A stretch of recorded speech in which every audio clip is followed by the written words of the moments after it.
Okay, whole bunch of background to this comment. Let me set this up. Candace Owens did a video in which she showed like a Zoom call between Diddy and LeBron James. And they were kind of bullshitting and chatting. And at one point in time, LeBron James says, "Ain't no party like a Diddy party."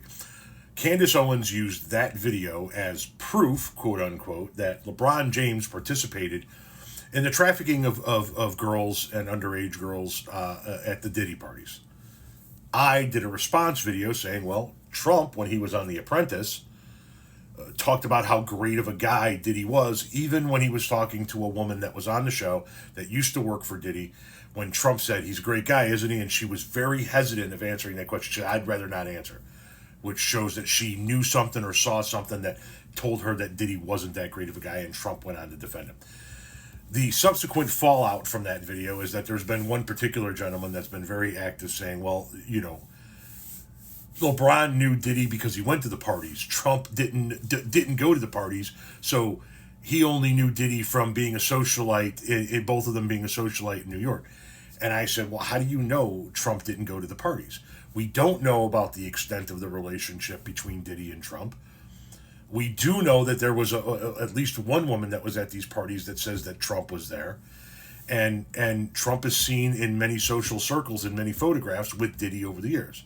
And this person comes in and says, "You're assuming he was at the parties." No, I'm not. I'm not.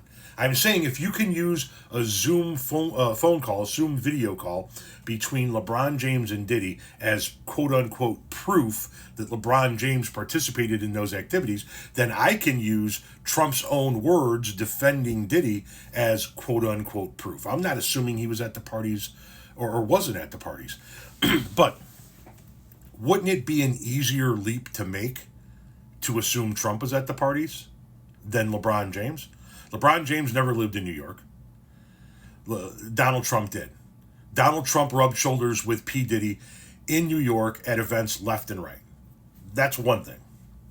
Second, you have Donald Trump's history of admitting that he walked in on teenage girls while they're undressing, talking about a 10-year-old girl going up an escalator and or an 8-year-old girl, my apologies, and how he was going to date her in 10 years.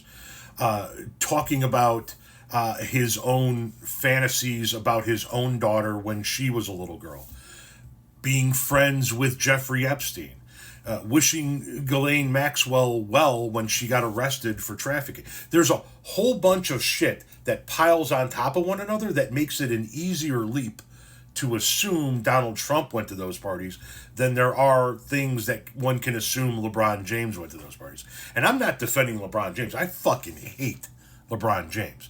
But I want you to think about this for a minute. If we were going to assume one of those two gentlemen attended those types of parties with Diddy, it is a much easier leap to make that Trump might have attended those parties than LeBron James did.